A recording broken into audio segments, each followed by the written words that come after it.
Gwydion. Gwydion.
Gwydion, what are you doing, boy?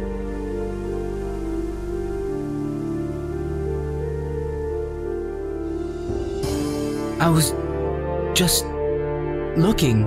How dare you take leave of your duties? Resume your chores immediately. Yes, Mananin. Master. Had your parents survived your wretched infancy, the sight of your sloth alone would have killed them. They would not have been proud of me. No, but fate has favored you. Few orphaned youths can know such fortune. You are lucky to be here to serve me. I am very lucky. Indeed. Now get to work.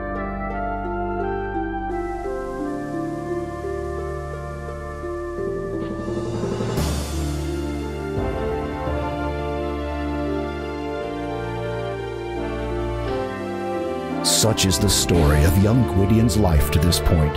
What's a poor boy to do? Oh well, in resignation, Gwydion obediently follows Mananin into the house.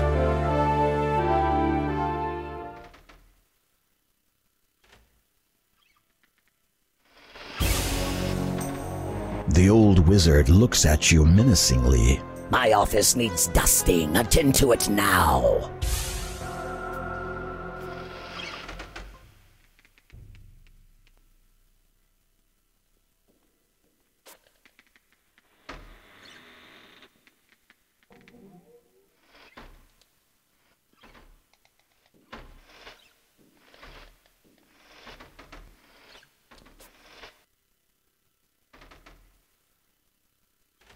The perfect servant, aren't you?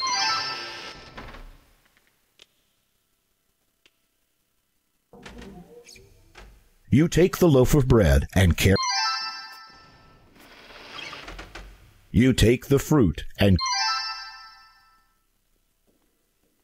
You take the mutton chop and carry it with you. You've done enough work.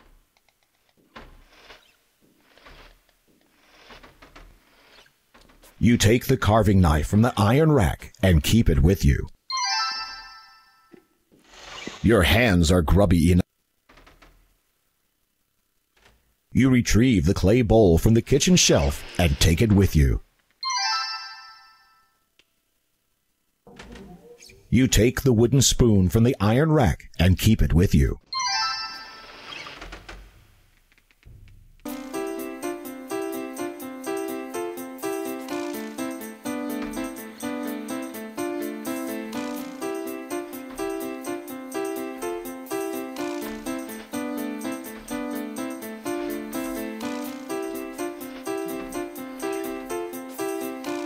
You've done.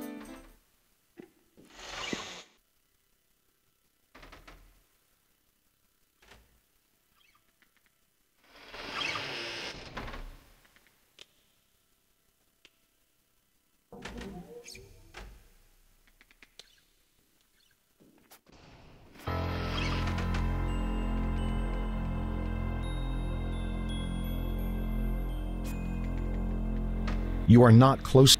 You are. The wizard gives you an evil glare. When I assign a chore, I want it done immediately. Go hang around in the kitchen for a while.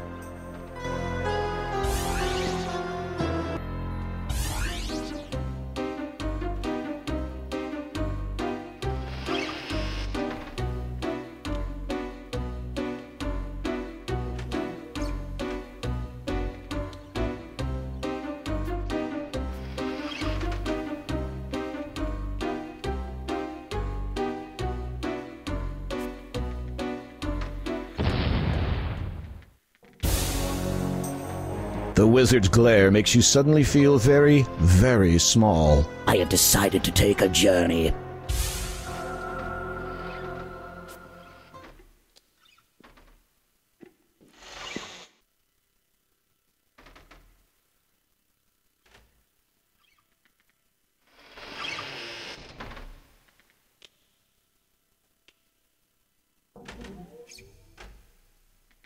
The despicable cat slips away from your grasp with a fierce scratch to your arm. Nimbly, you grab the nasty cat by the scruff of its neck, avoiding its needle-sharp claws. And now that you have it, what are you going to do with it? You manage to pluck some fur before he viciously scratches and leaps from your arms. With grim satisfaction, you survey your wounds.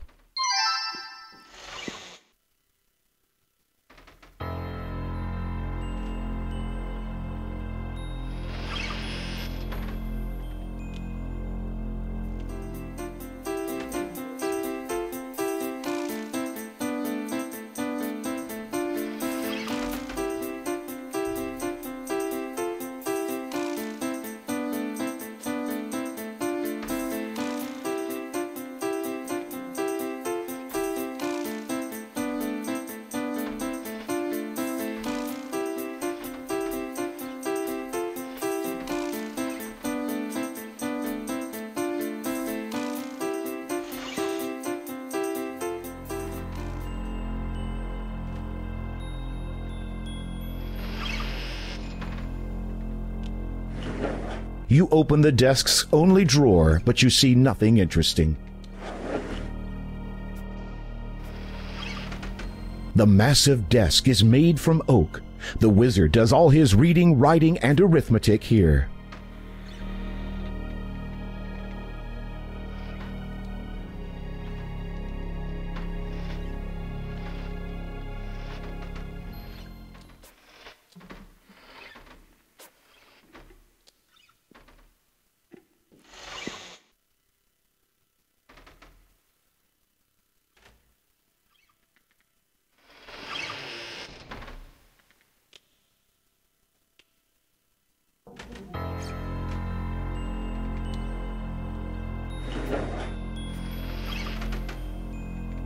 You take the wizard's hand mirror. There's nothing.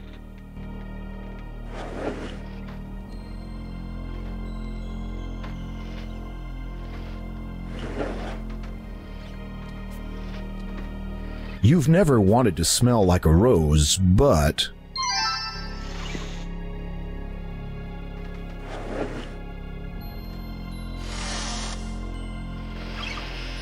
you search behind the clothes hanging in the wizard's closet. You're startled to discover an ancient parchment scroll. Its ink has faded, but it seems to be a map. Taking this treasure, you leave everything else exactly as it was.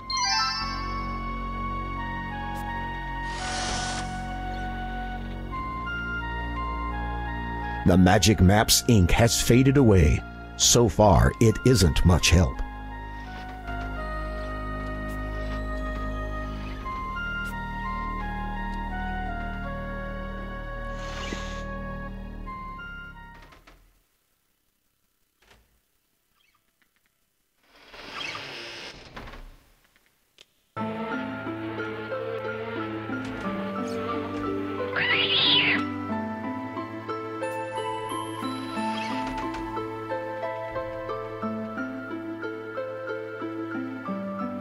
It's a fly, and it's dead. You pick up the dead fly and drop it into your hand. Disgustedly, you look at it.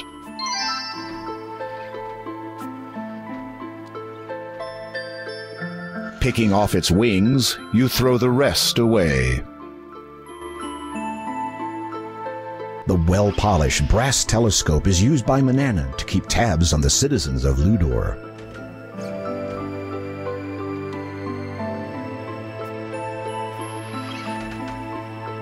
You put your eye to the glass. It amazes you how near everything seems. You could even see squirrels climbing faraway trees. No wonder the wizard knows of all activities in Ludor.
Where would you put it?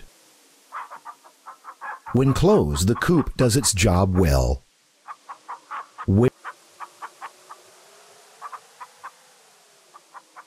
When closed, where would you put it? You pick up the chicken.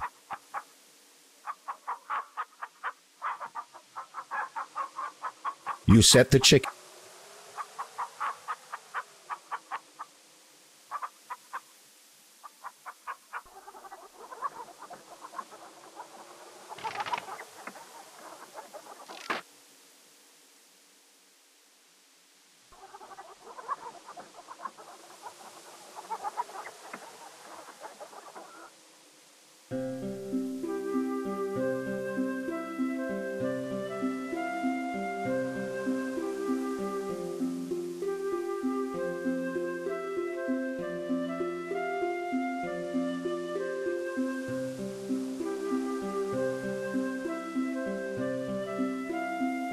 You need to get closer.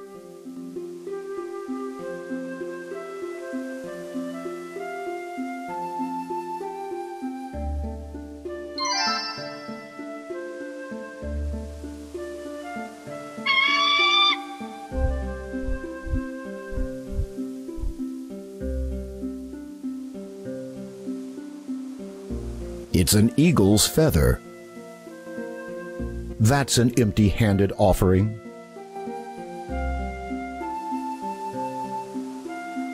That's an empty hand. That's an...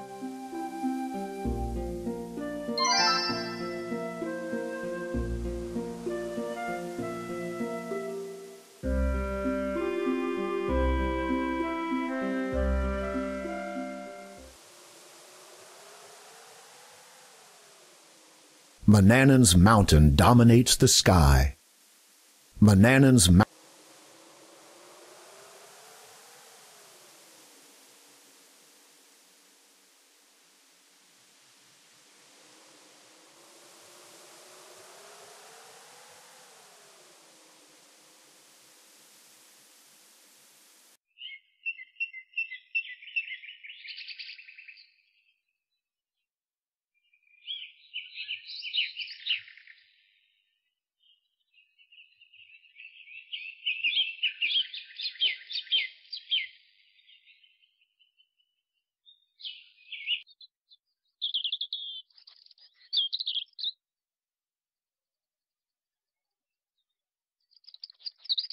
The many beautiful trees and bushes bring a sense of peace to this forest.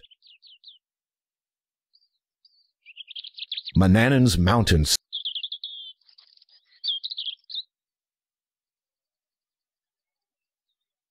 Manannan's Mountain sits to the north, a mound of overrated sediment.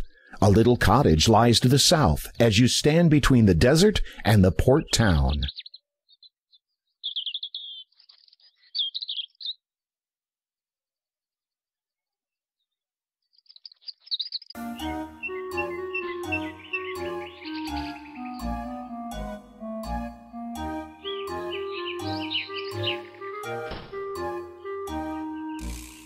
Hurry along there, Mildred. Yes, George. Mama, my button's not done up! Button? Haven't you taught him anything, Mildred? It's a bit difficult for him, George.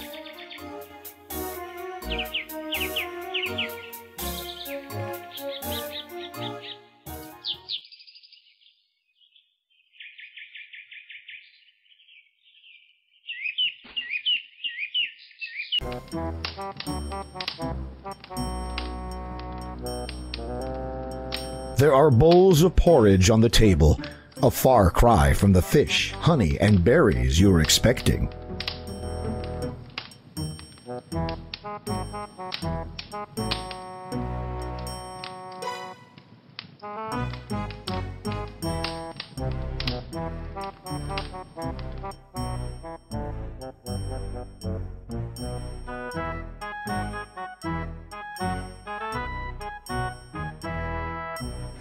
You closely examine the contents of the drawer.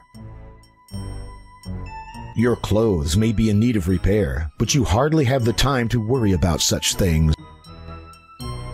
Your clothes. You pick up the thimble. As handy as a small bottle may be in other games, you see no use for it in this one. As handy as there is nothing.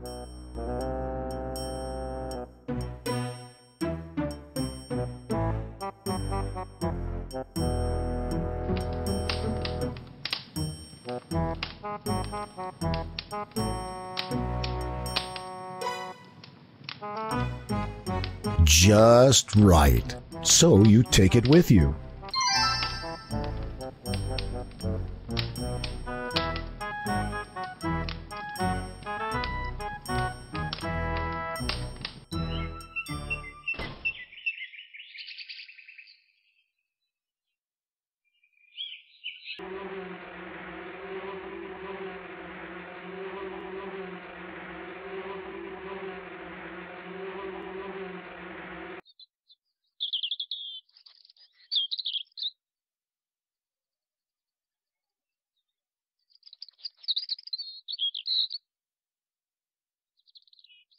You bend down and look into the small hole. It's too dark inside to see anything.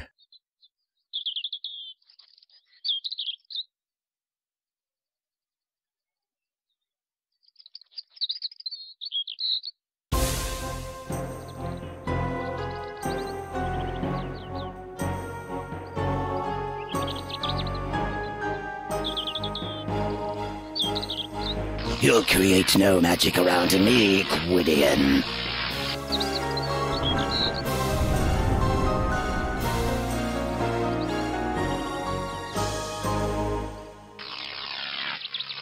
Looks like you were caught red-handed.